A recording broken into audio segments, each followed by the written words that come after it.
Saludos a todos y bienvenidos a la segunda parte de nuestro curso sobre el Renacimiento, dedicado a la filosofía de Giovanni Pico della Mirandola, filósofo conocido como el Príncipe de la Concordia. Este bellísimo honor se debe al hecho de que fue el autor del llamado Discurso sobre la dignidad del hombre, principal oda al antropocentrismo y base del pensamiento antropocéntrico de muchísimos filósofos posteriores y pensadores capitales, como por ejemplo Galileo, Leonardo da Vinci, Leibniz, Spinoza e incluso Kant. Todos ellos leyeron con fervor esta maravillosa poesía a la grandeza del hombre que hoy vamos a conocer. Muchas veces elijo para nuestras sesiones una obra de arte para que nos acompañe y nos inspire. En este caso he elegido para vosotros este hermosísimo Retrato de joven desconocido de Botticelli. Su sencillez, su juventud, su serenidad y su belleza fresca condensan muchísimos de los rasgos del Renacimiento que hemos visto en las sesiones anteriores. Ahora ya no será un dios o una sacerdotisa inspirada divinamente la que ilumine nuestro camino, sino un ser humano, un simple ser humano, cuyo rostro y cuya belleza terrenal cubre por completo este lienzo. Nos mira fijamente con la calma y el desafío de una modernidad que está a punto de comenzar. Un ser humano que ya no es un cuerpo destinado al dolor y a la pérdida, sino un hombre restituido que ostentará como nunca su dignidad. Empecemos con el pensamiento del Príncipe de la Concordia y del filósofo que restituyó esta dignidad al ser humano. Antes de iniciar el estudio de la filosofía de nuestro primer protagonista individual del curso, os invito a que echemos una brevísima mirada hacia atrás y nos recuperemos un poco de todas las cosas nuevas que hemos estudiado en la primera parte. Como pudimos ver, lejos de iniciarse una nueva época de laicidad y de separación de los elementos sobrenaturales en un camino glorioso hacia la revolución científica, el Renacimiento de los siglos XV y XVI engrosó sensiblemente el catálogo de supersticiones de Europa. La mezcla de elementos paganos, no solamente grecolatinos, sino también orientales, o supuestamente orientales, se refleja en todo el pensamiento renacentista. Nosotros nos vamos a centrar en la filosofía y vamos a ver la referencia constante a los textos que hemos estudiado en la parte anterior, pero también permearon la literatura, la poesía y también el arte. De hecho, todos hemos visto elementos herméticos en el arte y de estas espiritualidades egipcias y orientales, pero no nos hemos fijado. Vamos a verlo a continuación.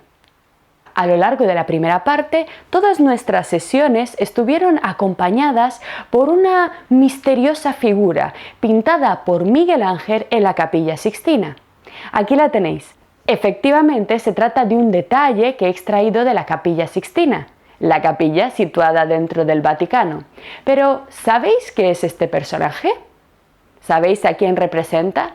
La Capilla Sixtina era un espacio dedicado para ceremonias solemnes en el Vaticano y, entre otras cosas, para la entronización de los papas. Así que estamos en un lugar cargado de simbolismo religioso. Pero, ¿quién es esta misteriosa mujer que sujeta un libro? Se trata de la Sibila Livia. Las sibilas, como bien sabéis, eran sacerdotisas, pitonisas que actuaban como intermediarias entre los dioses y los hombres. La más famosa pitonisa de la cultura occidental es la pitonisa del oráculo de Delfos. El templo de Delfos constituía uno de los lugares más sagrados e importantes para la Grecia clásica. A este templo iban constantemente los políticos, los filósofos, todos los sacerdotes e incluso las personas normales para hacer consultas en Delfos al dios Apolo acerca del futuro. Allí lo que se hacían eran sacrificios y las personas que acudían tenían que pagar una cantidad de dinero y la pitona entraba en trance, según las investigaciones, al parecer del suelo en el que estaba situado el oráculo emanaban algún tipo de gases sulfurosos que hacían que, digamos, la pitonisa se intoxicara y pegara unos gritos y unos brincos bastante interesantes. Ella pues hacía esta especie de trance y los sacerdotes interpretaban, a cambio de una suculenta cantidad de dinero, los gritos de la pitona, siempre de forma enigmática y paradójica. La Sibila Livia, que Miguel Ángel pintó en la Capilla Sixtina, era la pitonisa de otro templo diferente. Hemos visto en la parte primera del curso la importancia de los oráculos caldeos, de los himnos órficos, pero sobre todo de los textos herméticos que se atribuían a ese misterioso personaje, mezcla de dios egipcio Tot y del dios griego Hermes, que, según pretendían esos textos, era un sabio egipcio conectado con la antigua sabiduría.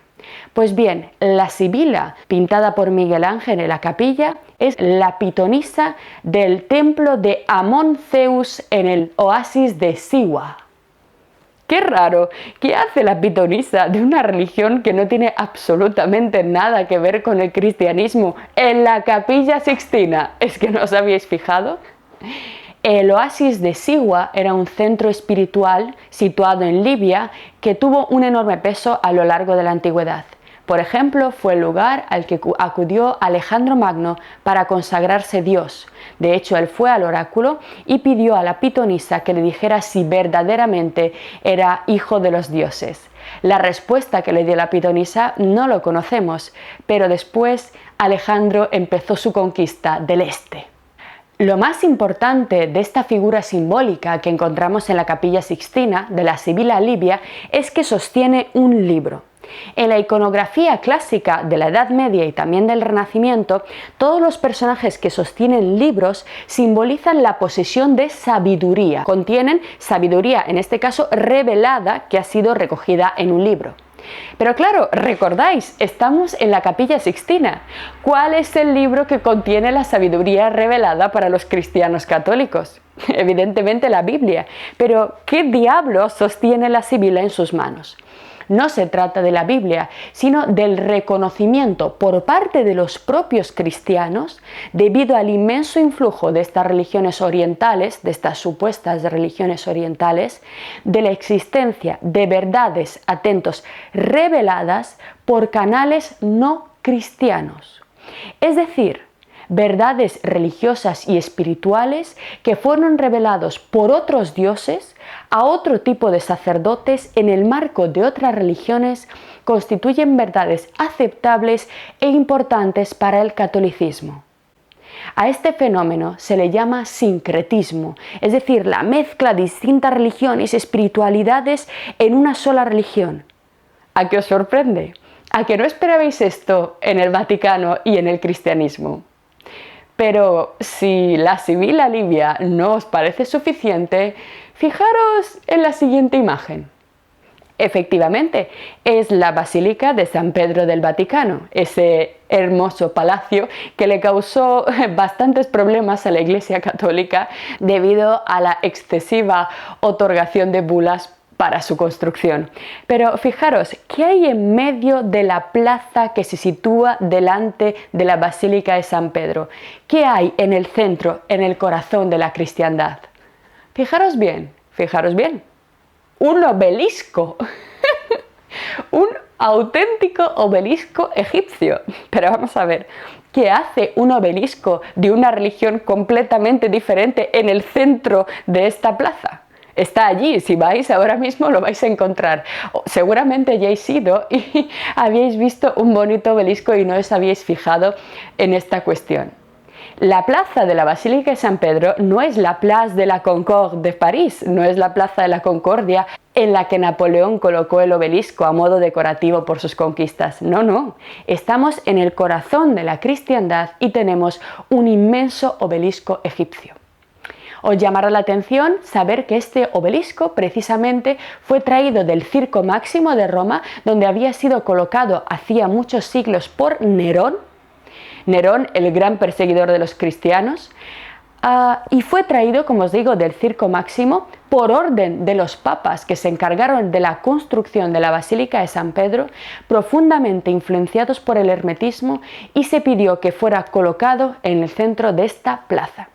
Efectivamente, en la punta del obelisco podéis ver que hay una cruz, pero el resto del obelisco está intacto, con sus jeroglíficos y con toda su carga espiritual egipcia. ¿Qué estaban haciendo los cristianos? Lo que os dije, no es posible entender el Renacimiento, ni el arte del Renacimiento, ni la filosofía, ni la literatura, si no tenemos en cuenta esta inmensa mezcla sincrética de pensamientos que incluyen estos falsos textos orientales. Genial, ¿no? Bien, nuestro primer autor, Giovanni Pico della Mirandola, es la representación máxima de este espíritu renacentista que estoy intentando transmitiros, porque en su obra se expone de forma magistral y a veces extremadamente sorprendente este sincretismo de ideas que bullen y que hemos visto en las sesiones anteriores. Pico fue, por su increíble cultura y por su insaciable curiosidad, el verdadero paradigma de hombre renacentista, de hombre del Renacimiento. Un calificativo que hoy en día, en fin, otorgamos a cualquiera, pero que os aseguro que en su época era bastante difícil de conseguir. Vamos a quedarnos impresionados con su juventud y con su sabiduría. Nuestro autor fue al mismo tiempo el artífice teórico del antropocentrismo que se desarrolló en el Renacimiento y que llenó toda la modernidad. A él, exactamente a él, le debemos, debido a su reinterpretación del Génesis, la concepción del ser humano como cima de la creación. Muchas veces creemos que esta visión de que el hombre es lo más grande de todo lo creado por Dios es una concepción medieval. En absoluto. Lo hemos visto en sesiones anteriores. Para la Edad Media, el ser humano es un ser culpable que tiene que ser castigado por la justa ira de Dios. Para poder colocarlo en la cima, para poder colocarlo como la criatura más digna, más maravillosa de la creación, como decía, recordáis en los textos de Asclepio, es necesario hacer una revolución dentro del pensamiento cristiano.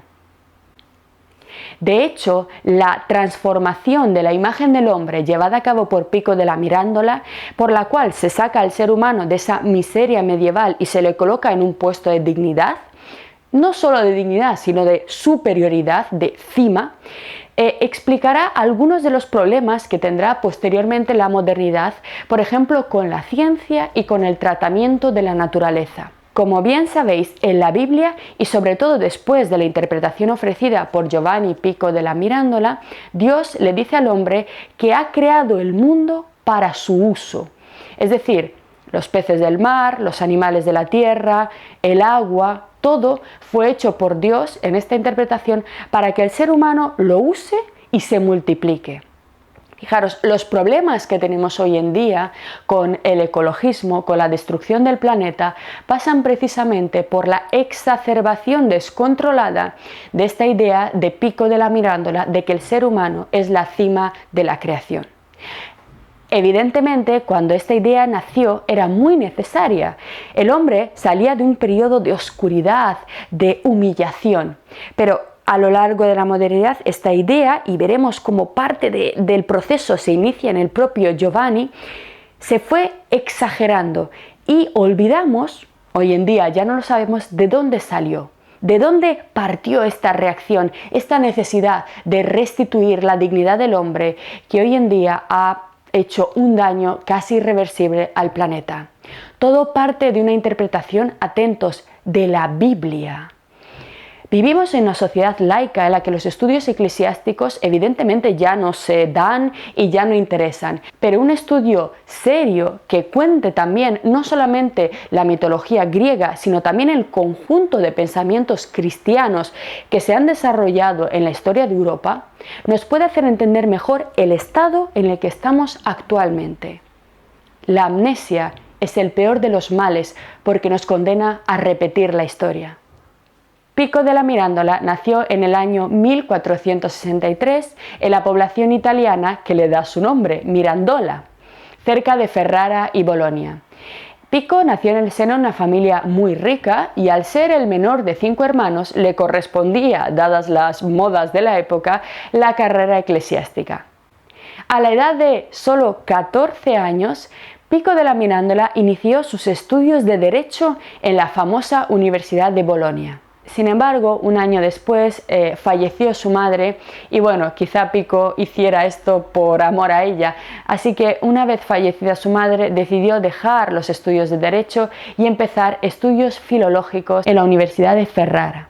Un año después se marchó a Florencia porque ya había terminado sus estudios. Veréis que era un estudiante brillantísimo, seguramente un niño superdotado. Ya os digo, un año después dejó la Universidad de Ferrara y se marchó a Florencia, lugar en el que entró en contacto con la famosa Academia Florentina.